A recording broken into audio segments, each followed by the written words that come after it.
Is everybody good? Get comfortable now. You good back there? All right. All righty. Hopefully you guys are in the right place.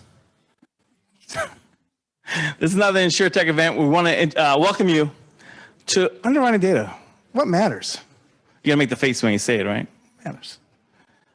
Thank you guys for joining us for another event.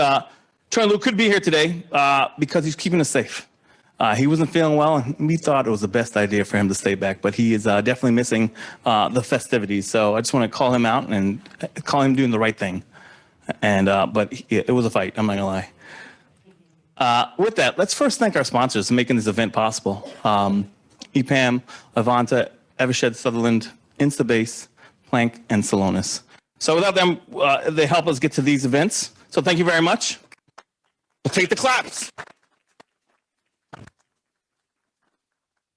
And don't forget, Salonis has a booth back there. They have something magical out there, they said. So we got to go find out what that is later. And they're giving out cool books. Hey, for those who are in the learning, because we're always learning, we are also offering CPCU credits at the front registration desk. So if you have that need, go to the front there, they'll get you all set up. You know what, one thing I didn't do before I started there? I didn't say who I was. Guys, gonna help me. Hey, I'm Roy Hansraj. I'm part of InsurTech New York. I want to welcome you. And I also run my own consulting business in helping InsurTechs and insurance companies get to the next level of growth. We could talk more about that later. And I won't be telling dad jokes, as David keeps telling people. But thanks, David. With that said, I want to show you, where are you? You're right here. We had a whole year of great events so far. We still have more coming.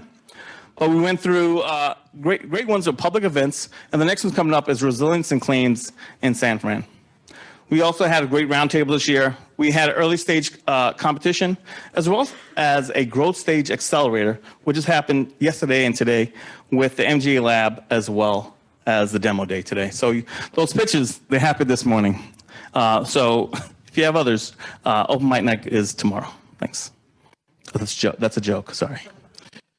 But what's really important, and why I mentioned Tony, because he is kicking and screaming and telling me, hey, are you telling people about this event in March, which is competing in collaboration? One of the cool things I heard, just talking to different folks, is that, you know, we have a cool community that we're helping each other out and really collaborating and working together to elevate all of us. And ironically, we're on the water, so all the tides, rising waters kind of things, you know. So we'll be out there at Pier 60. We're expecting about 700 to 1,000 people there. Right now we had 1,000 sign up, 700 so far registered. We have 2 tracks, Life and P&C. Life, Health, and P&C is the 2 ones that we have. What am I missing, David? Oh, David wants to talk about the Slopes event. We also have another event, Slopes, that's coming up. If you want to learn more, that's coming up in, David, help me out with January. There's a sign up for these things. If you go to our website, you will find all these to register and sign up. With that said, well, what are we doing today? Huh? Well, besides getting hot on these lights, we're going to go through a panel for underwriting to the future of underwriting table, as well as a TED Talk and one more panel. And then we have time for you guys to network and continue the networking collaboration that we have in this community. With that said, let's jump right into it. All right, we have our first panel up here. Let me introduce our panel, which we'll be talking about the future of underwriting. Right now, we're bringing to the table is Stephen. He's the CEO of Financial Lines at Argo. He's a recognized dynamic leader known for underwriting strategies, the process, customer experience solutions to perform efficiently and effectively a broad range of customers across different products. We also have Chris, who is the CEO at Hippo. He's new to Hippo this year, but he brings extensive experience with his previous roles at AIG, Chubb, and ACE. We also have Leandro, who's the GM for North America at Plank, who was previously the Chief Digital Officer at AIG and held other roles at BlackRock, Citi, and Deloitte. We have Bastian, who's the industry leader at Instabase. It's an automation platform for unstructured data. Prior to Instabase, he was executive at AXA, working on technology and partnerships and investments. He's also a PhD in economics. We have a moderator, Martina, she's the head of Novarica Group P&C insurance practice. Prior to that, she serves as director of Arbella Insurance. She also serves as a practice manager and consultant of lean technologies for different consulting firms where she partnered with clients to launch new technologies. With that, can I invite the panel up to the stage? Please.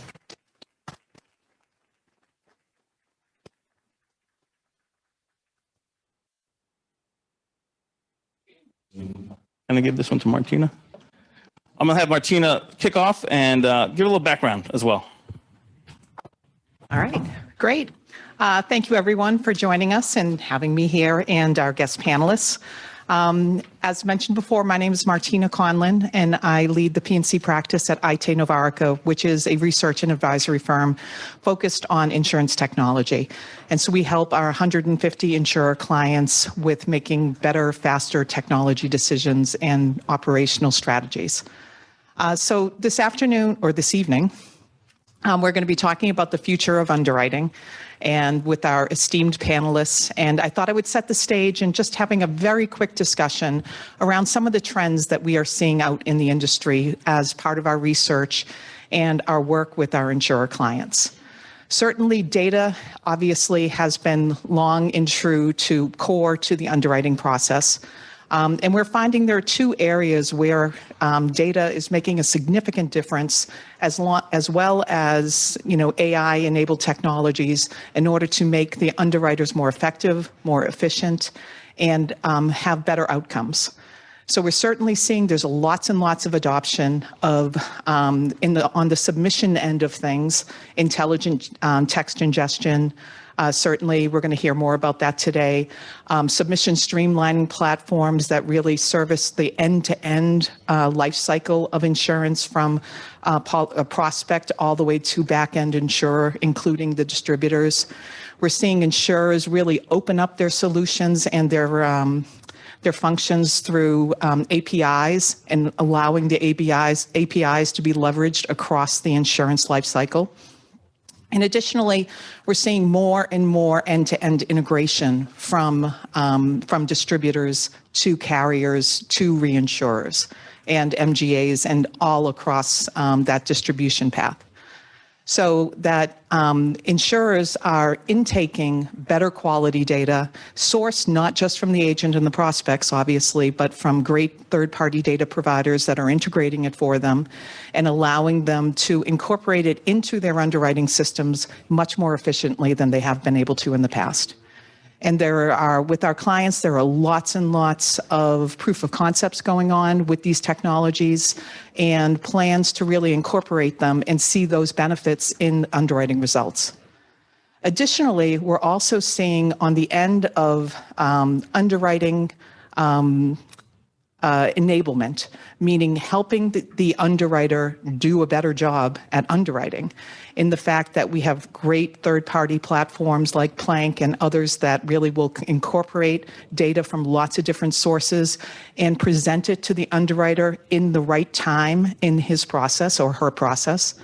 We find that AI-enabled technologies are allowing us to produce better predictive models and self-learning predictive models to allow the systems to provide guidance to the underwriter on pricing, on risk appetite, those types of things.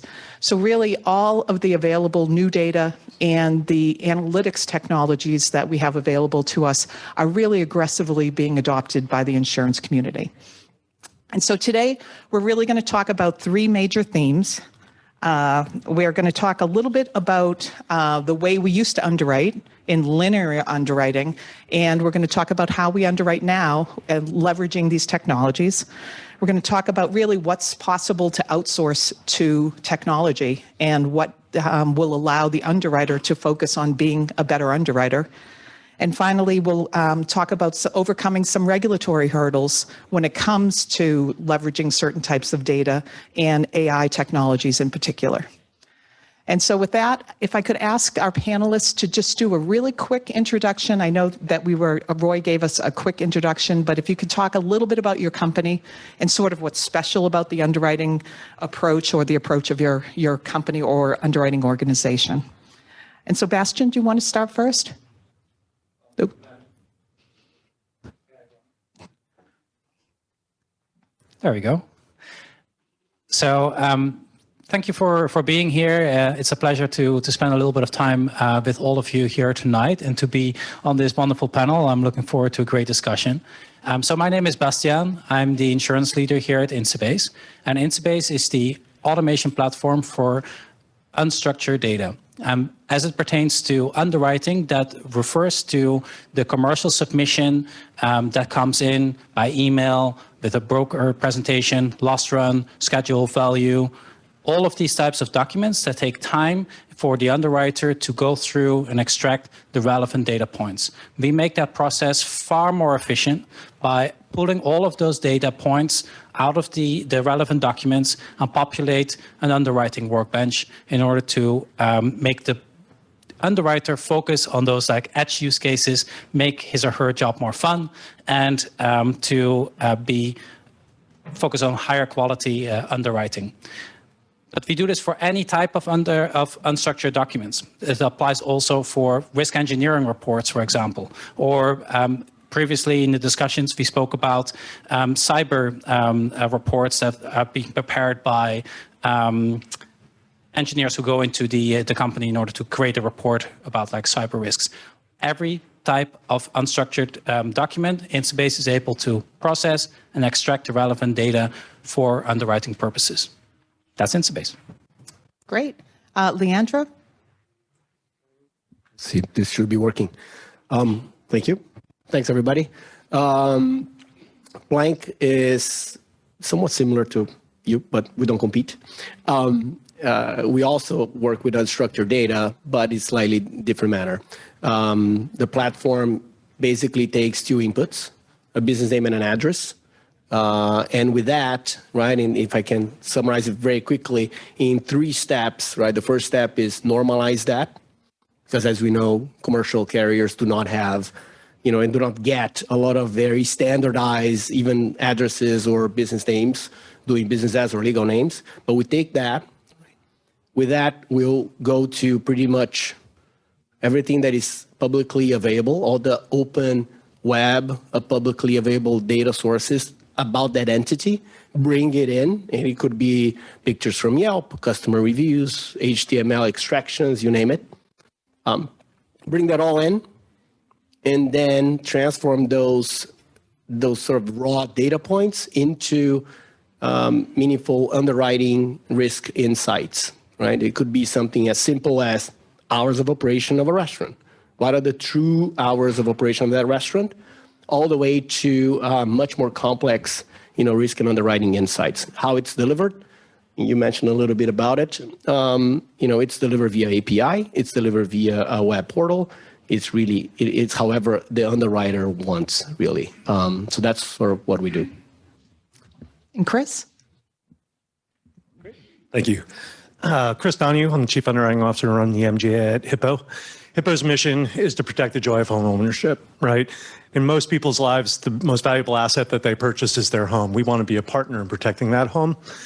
We want to do this through modern technology and modernize the whole value chain of buying a homeowner's insurance policy and protecting that joy of home ownership. We want to do that both in creating a great customer experience, allowing them to get their policy quickly, simply, not to be the chore that it has been traditionally in the insurance market. And then after that, we want to help them protect their home using modern technology, whether it's smart home devices, water shutoff valves, total home protection, where they have a 24/7 telehealth line for their home, provide them an app in which they're able to see the home health, or give them a score on the health of their home, provide them schedules and how to keep maintenance. We feel the best experience for a client is not to have great claim service. Claim service is table stakes in the homeowners insurance market, in the insurance market as a whole. If you can't settle a claim fairly, quickly, promptly, empathetically, I'm not sure what we're doing in this business, right? What we want to do is prevent that loss. The best claims experience is to avoid it in totality. So that's our aim. That's our goal. Great. And Stephen? Quickly, just Argo Insurance, U.S. specialty company. We do standard and non-standard stuff. I guess Argo is always looking for an advantage, like any specialty company. And I guess personally, I'm always looking for an advantage, partnering with technology or trying to avoid being displaced by technology. So always look for opportunities and ways to improve our underwriting. All right, great. So let's start with Chris. So what are the key factors that you've seen traditionally driving underwriting? And tell us a little bit about how you've mixed that up within your organization and how data and technology and all of it fits in. Great, thanks. Well, first of all, the difference between traditional insurers and InsurTech is obviously how you dress. That was a picture from AIG, and I wore a tie, and now I come and I wear short sleeves. And I have to say, that is one of the things that, I joke about it a lot, but has been refreshing and different about thinking of insurance differently. It is uncomfortable. It's uncomfortable. It's uncomfortable. I can probably say this word. It's uncomfortable for me not to wear a jacket and tie. I've worn that for years. It's been my uniform. That's what my family tells me. But the whole idea of InsurTech is to think about stuff differently. And if you're comfortable with what you're doing, you're not innovating, you're not changing up, you're not doing things differently. At Hippo, I think, this is a 27-year career of mine that's been a journey from looking, at policies on green screens.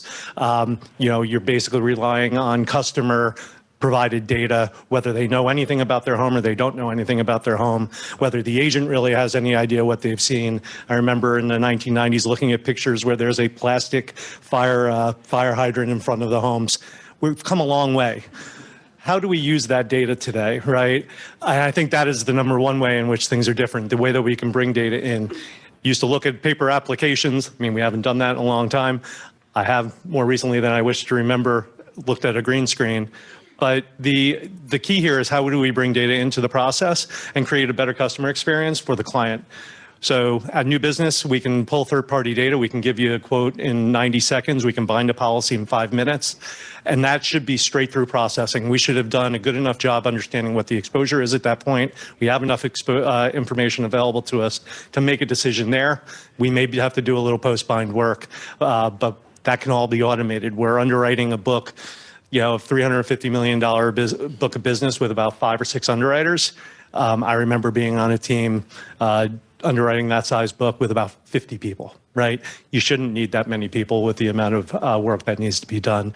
So I think, we've come a long way. I think the other shift, as I talked about it a second ago, is this whole transformation from indemnification to mitigation and prevention.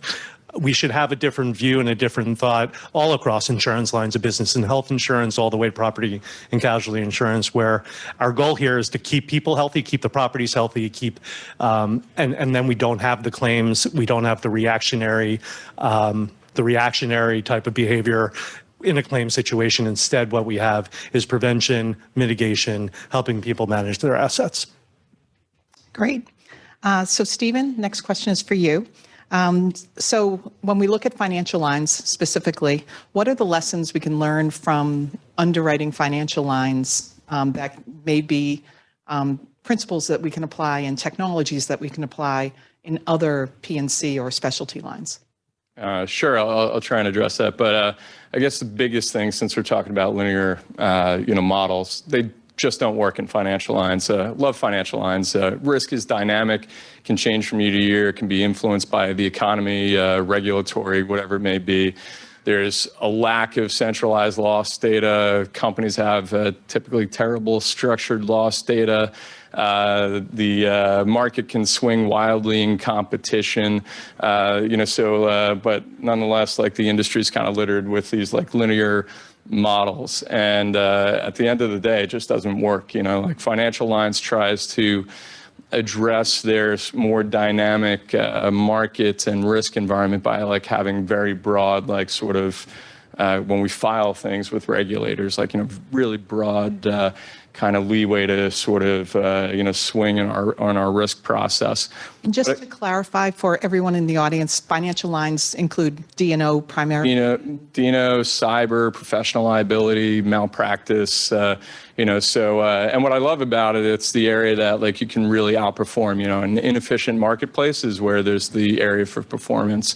And I guess my takeaway for this group is that underwriting expertise and data matters, and I think that's the way I've been able to outperform. Not to pat myself on the back, but outperform the industry. But I really think that like technology and AI can really help those that adopted early to outperform, particularly in traditional lines of business where there's tons of data and linear, like these old school linear models that just maybe aren't as dynamic and are really not thinking about risk in a 21st century way. Roy or Aaron, are we allowed to take questions from the audience during the session, or is that towards the end? Okay, so if anybody has any questions, just let us know. Next question is for Leandro. So small business insurance is often written on the basis of very limited information, this less publicly available information on those size businesses that aren't public. Do you think if we knew everything about a small business, we would write policies in a different way? Yeah. Even before I start, Chris, I also used to send my AIG picture, which looked like yours. But you have to evolve to the black T-shirt startup kind of look. Or just, yeah. But it's important. I think I like the question because the first thing that comes to mind is what you're not going to insure if you actually know, right, everything that you want to know or you don't want to know about small, medium businesses when you working in commercial lines. What happens is, I have 2 teenage kids at home, right? They take pictures of everything. They post everything. A few years ago, I've been replying for about 4 years now since I left AIG. And what happened, I remember nearly 4 years ago, somebody asked me, are you concerned that because we mine data, right, from across the web?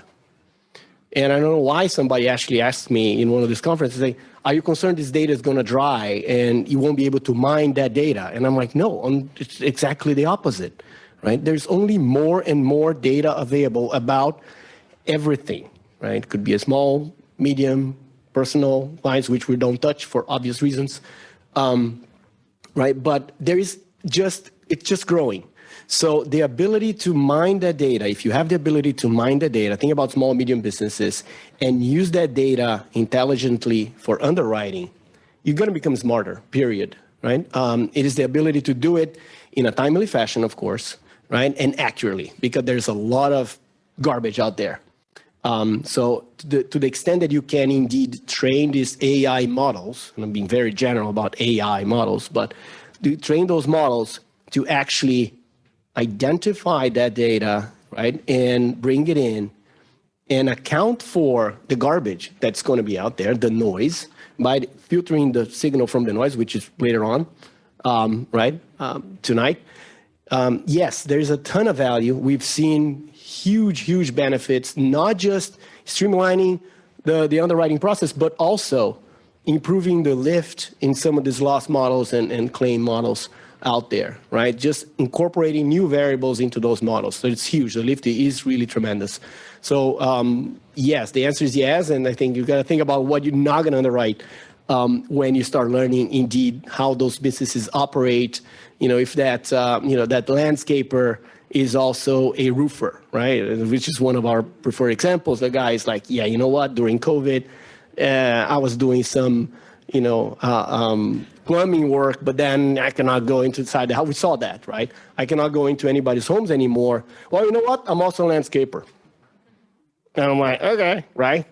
And you know what? They have a problem with the roof? Like my landscaper, actually. I saw those guys climbing the roof. I'm like, no. So, if you know everything about it, and there's a ton of information out there, you can definitely be smarter and have that competitive advantage then. And Bastian, did you have anything you wanted to add to that, the migration moving from linear underwriting to more complex analytic-based underwriting? Yeah. So, I mean, pulling a couple of threads together that were discussed by the different panel members just now. I mean, first of all, we have this mining of data concept, and one of the funny things is that insurance companies, and we're all professionals here, is one of those organizations that have tons and tons of data, 80% of which is completely unusable because it's like locked in documents, or we work with customers that have data that is sitting 30 years back in microfiche. This is not a joke. So we have that situation. Then on the same time, we have like this almost dichotomy between retail products, simple SMB products that, where customers start to learn how things can be extremely efficient and they're very fast. Whereas at the other hand, we have like specialty lines where things, run via brokers, and, brokers, they send in emails and they have like multiple attachments to that. They have lots of information that is all over the place, as you were just saying.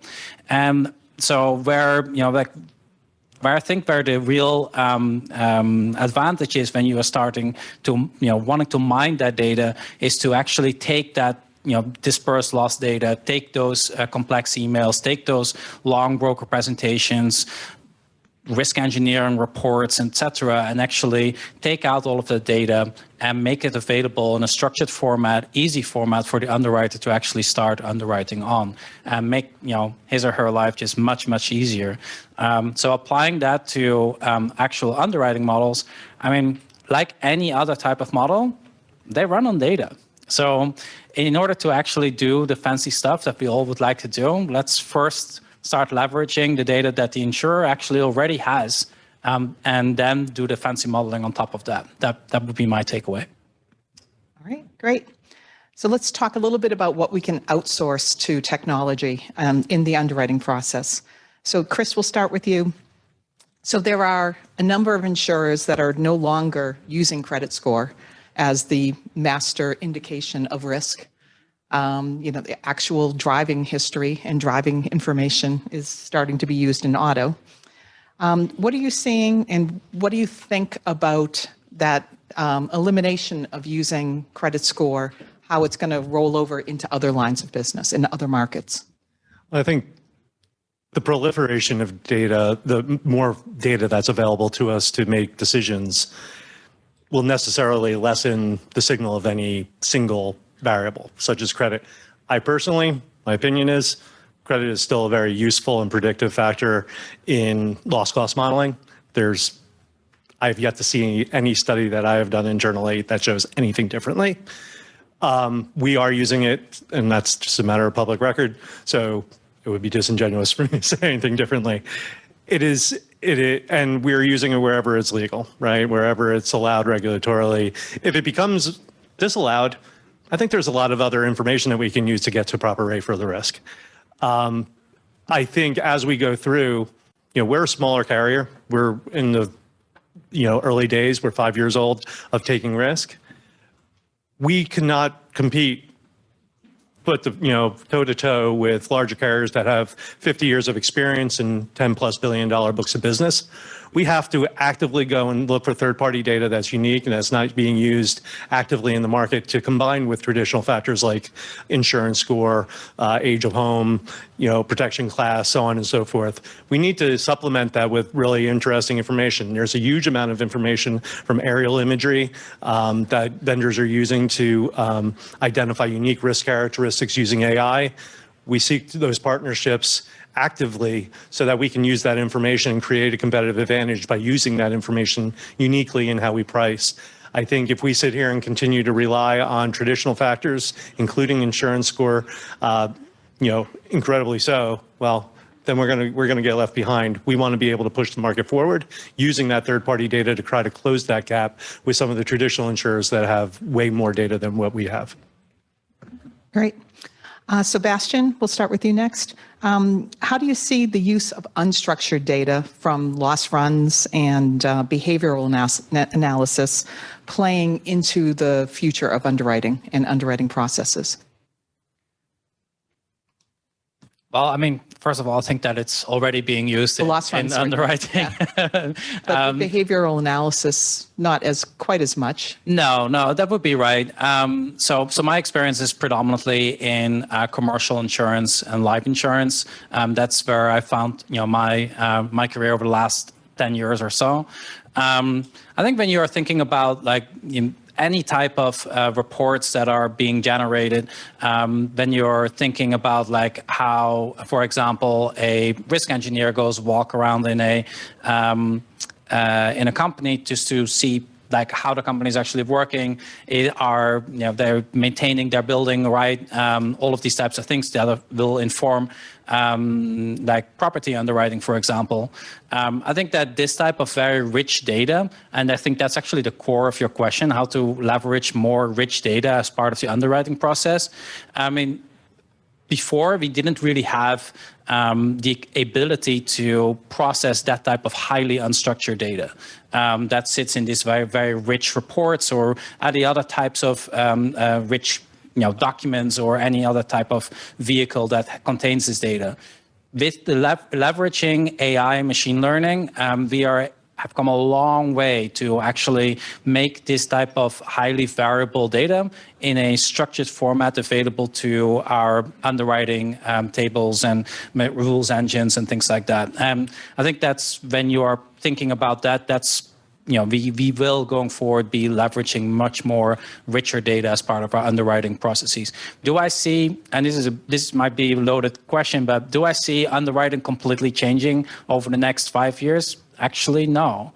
As I said before, first of all, our underwriters and actuaries are actually extremely good. So they're highly efficient and extremely good in predicting risk and pricing that risk. The addition of a lot of third-party data is making the job of the underwriter more efficient. Same thing as leveraging the existing data that they're already getting in as part of submissions, for example. So what I feel is really the future of the underwriting is to make the job of the underwriter far more efficient and more fun, to allow the underwriter to actually focus on those edge cases and where you say, okay, well, let's take away all of that, row tasks of just looking through documents and extracting the data that you already know is going to be there, and allow the underwriter to focus on edge cases where you have to really have the art of underwriting, and where it comes down to maybe a behavioral assessment, or I feel insurance is part, or underwriting is part art, as they say. So there you have that feeling, and I think that's where that comes in. But in terms of use of technology, it is just making sure that data that is coming in is available in a structured format. And I think that we are able to do that. Yeah. And Leandro, do you have anything quickly to add to that? I have a quick case study to share with you guys about behavioral data.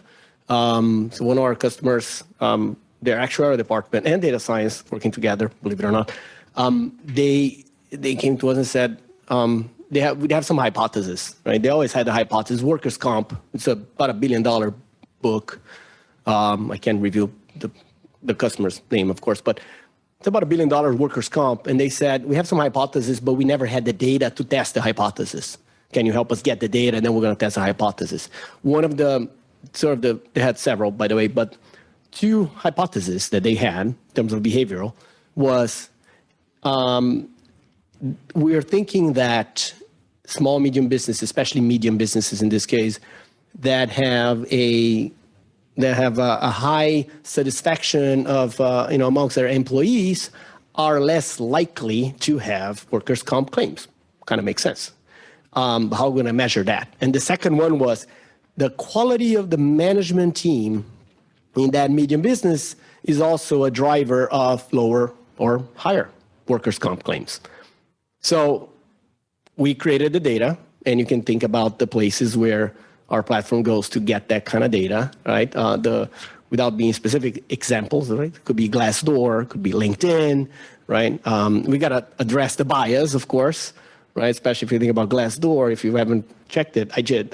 It's only bad stuff, right? 90% is bad stuff.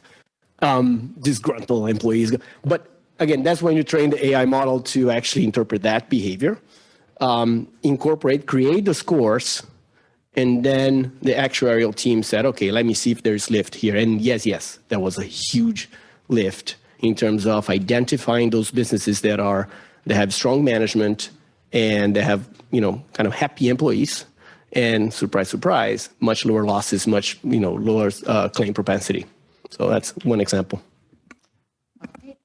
And final question, because I think we're going to get yanked off the stage momentarily. So Stephen, if you had a magic wand so that you could have any data that you wanted in order to underwrite your financial lines or other lines policies, what would you want? Simply, I think I just want to know who the insured is. Like, I do corporate, industry, size, geography, leadership expertise, proxy for expertise, proxies maybe for, poor risk management.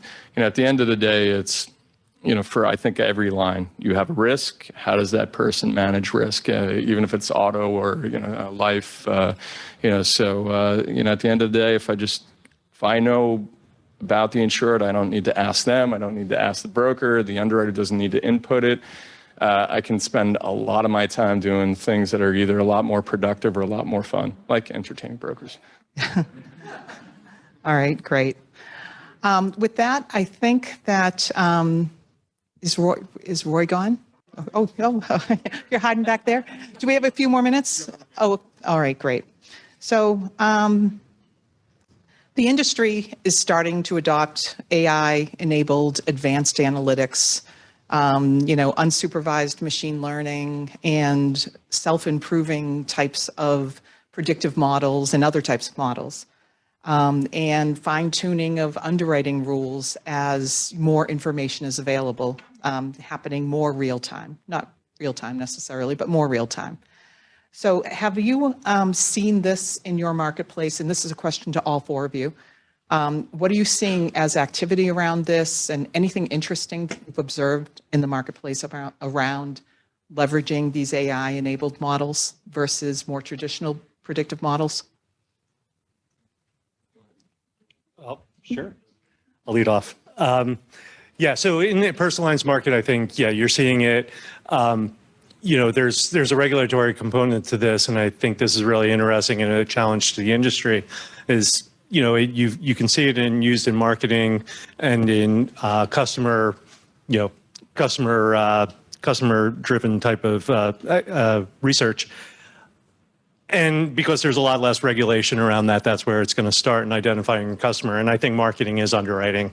I say this all the time. If you can drive the customers you want into your book, often underwriting is seen as, okay, what don't we want to write? How do we kick that out the door? More important is, how do you drive the customers you do want through the door, close them, and build a book of business around that? So I think that's very good use of it. But I think if we want to use it more down, within the flow, as we get more and more information about the customer and we use it in underwriting, there's a relationship with regulators that we need to get over and bring them along the way. I think regulators lag in this. They don't have a research and development department. They don't have a data science department usually.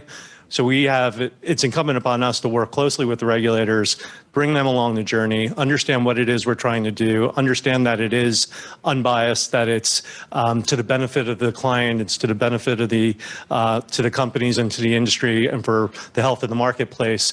And until we can do that, we'll not have unlocked the full power of AI and the other technologies that are emerging. Anyone else have anything to add? I'm saying AI, but I kind of, I've been doing this long enough, I think, in this kind of crowd as well to kind of figure out there's different definitions of AI. And, some it's the Wizard of Oz, hey, we've got this great model and it's really just a bunch of, smoke and mirrors and levers, so I'm kind of interested to see, there's regression models that kind of qualify as AI and data inputs. So there's machine learning with a lot of people fixing the machine, and I'm kind of interested to see what, once the industry starts to potentially adopt real AI and what that can mean. And, there's participants in the marketplace that, have lined up incredible partnerships with, very sophisticated people, but sometimes, it's sort of the best tool given to the wrong people at the wrong time can't make it work. So it'll be interesting to see how it all progresses and grows. And I'm a little frightened of the right technology with the right people at the right time. They are going to clean clocks. So. Yeah, I would so echo that exact statement. I think that when we are thinking about AI, machine learning, we need to think about the most boring things that we currently do in our organizations as those type of tasks that you would like to help AI or ML with. When we are thinking about the core aspects of what we do, like underwriting is the lifeblood of an insurance company. I'd be incredibly, careful and deliberate before you start introducing really complex technologies into your core processes. But boring stuff, yeah, let's just get that all done by AI, machine learning, because there is a lot you can do in terms of efficiencies to allow yourself to actually focus on those things that require still a human brain. So yeah, completely echo what you just said. Yeah. Leandro, do you have anything? Yeah, another example. Not all the examples I use is not mine, right? So it's like another one that I learned from another customer last week.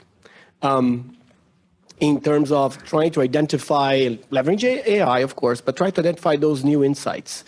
And they had a different approach that I haven't seen, which I thought it was brilliant.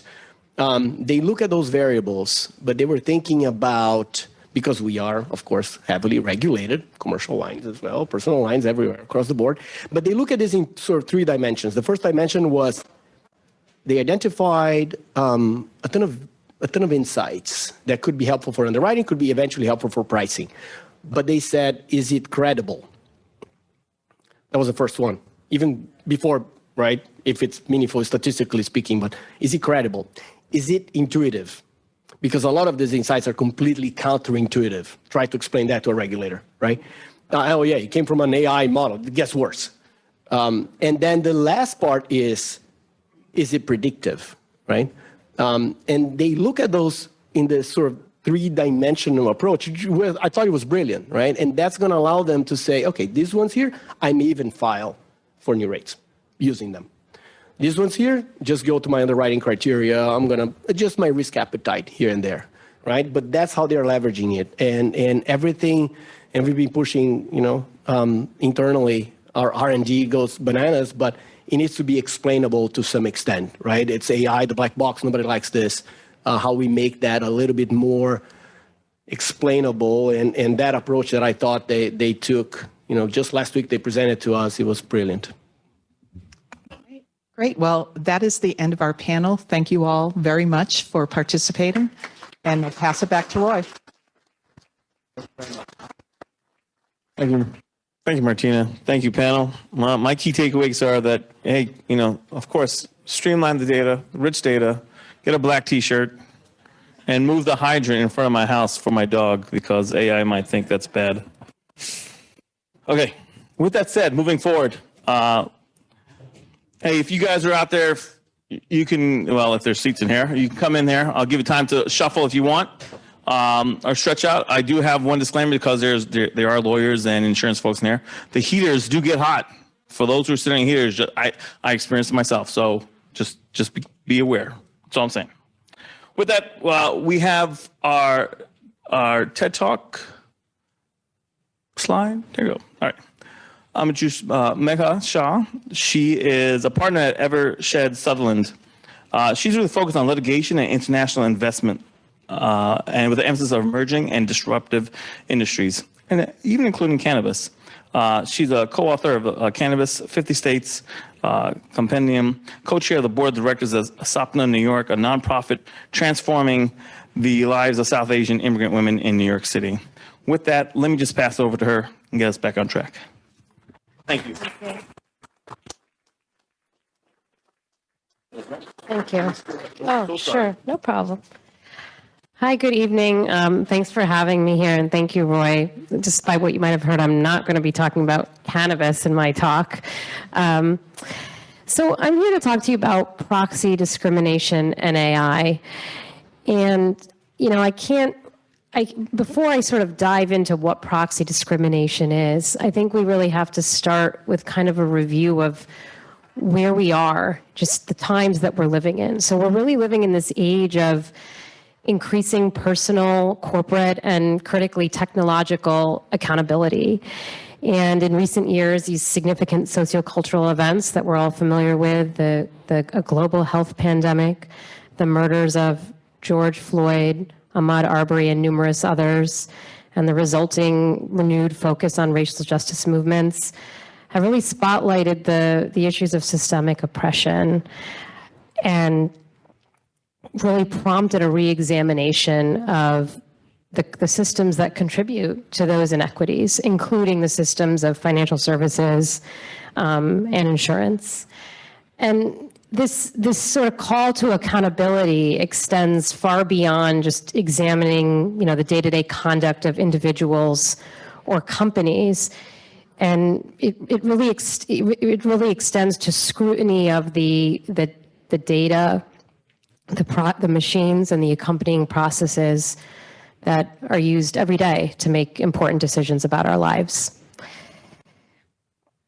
The last panel we were talking about data, big data and AI, and of course there's really no question, just hearing everything everyone said here today, that big data and AI are revolutionizing the insurance industry.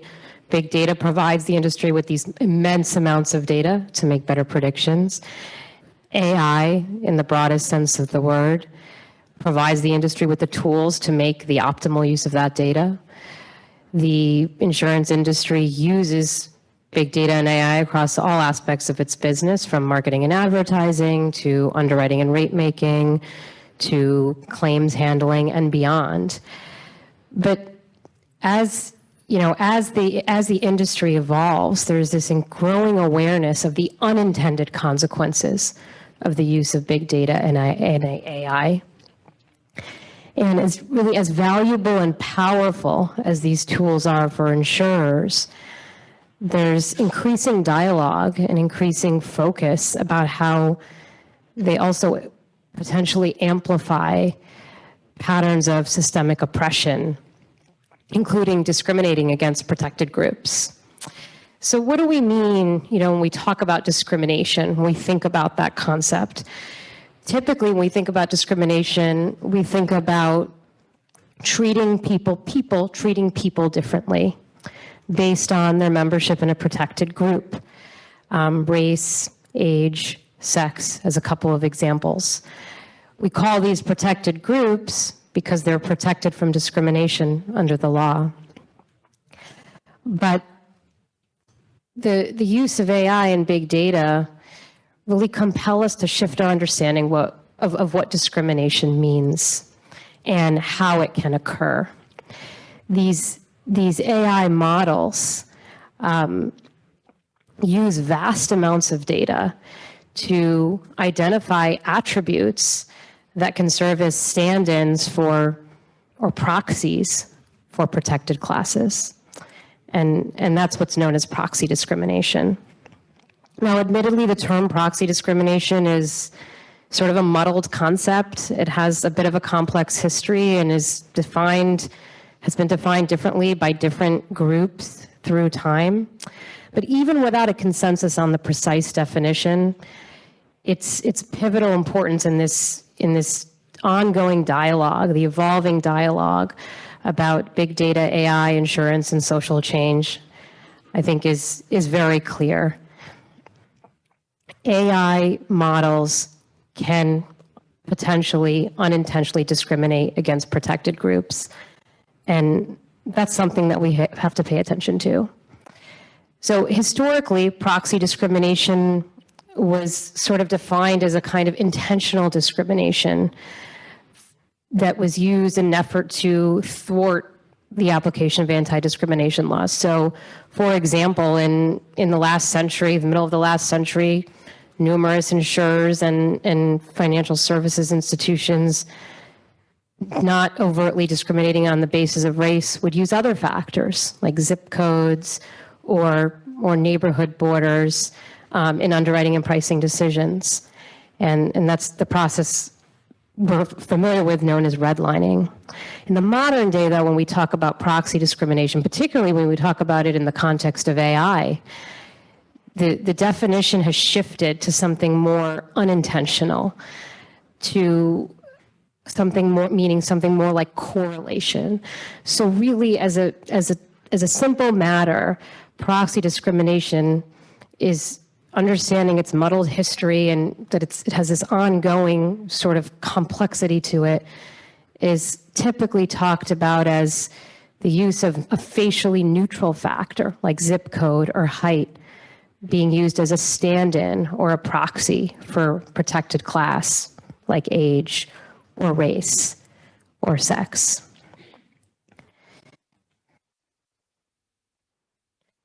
So to illustrate, suppose I want to create an algorithm to decide whether whether a student should be admitted to a particular university or not.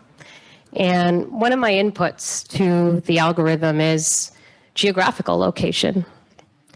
And if that geographical location is highly correlated with race, then the algorithm I'm designing will favor certain races over others, and thus be using that geographical location input as a proxy for race. So the key takeaway here is that even every seemingly neutral factor, anything from height to zip code to TV show or shampoo, preferred TV show or a shampoo brand, could be found to be a proxy for a protected class in a certain context. And insurers are being held increasingly accountable legally, technologically, socially for their data inputs, their algorithms, and the resulting unintentional proxy effects. So having said all that, what is important for insurers, industry participants to know right now? I have three key takeaways here. From a legal perspective, insurers have to be prepared to respond to and comply with regulations that could include removing these unintentional proxy effects from their models. Lawmakers are increasingly shifting the burden to insurers to understand what's in their models and to remove these unintentional proxy effects. For example, Colorado recently passed a law that protects consumers from unfair discrimination in insurance. And the law prevents insurers from directly or indirectly using any external consumer data or information source, algorithm, or predictive model that unfairly discriminates on the basis of a protected class. So directly or indirectly. So at a high level, really, these efforts and similar legislative efforts, there are other efforts patterned on the Colorado law, really shift the burden to insurers to ensure that their any given attribute is not serving as a proxy for a protected class. From a technological perspective, insurers will have to commit to more deeply understanding their models, from the data inputs themselves and the bias of the data inputs themselves to the machine algorithm and machine learning processes, which could be themselves biased based on human inputs or data inputs. Insurers will need to commit to deeply understanding all aspects of that process. And finally, from a social perspective, it'll be very important for insurers to increasingly stay attuned to the social and political climate and the impact that climate has on their corporate and industry responsibility, on their AI, overall AI and general governance strategies, and also on their overall understanding of systemic inequities.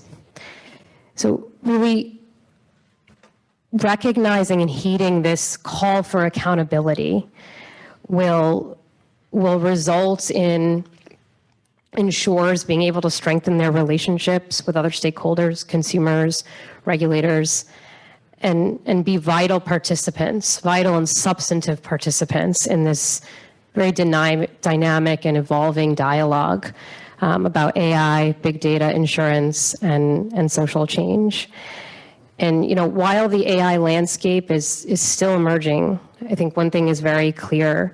Even against the backdrop of these powerful machine learning models, human engagement and understanding remains vital to understanding and contributing to the kind of world that we all want to live in.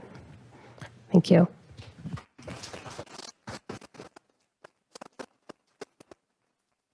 Thank you. Thank you, Meghna. Hey, just a couple good announcements. We're going to take a break real quick. We're going to get back here in 10 minutes, 6:25. Try to pull you guys forward. Is that good? 10 minutes? 6:30. Sorry, it's 6:25 now. I can tell time.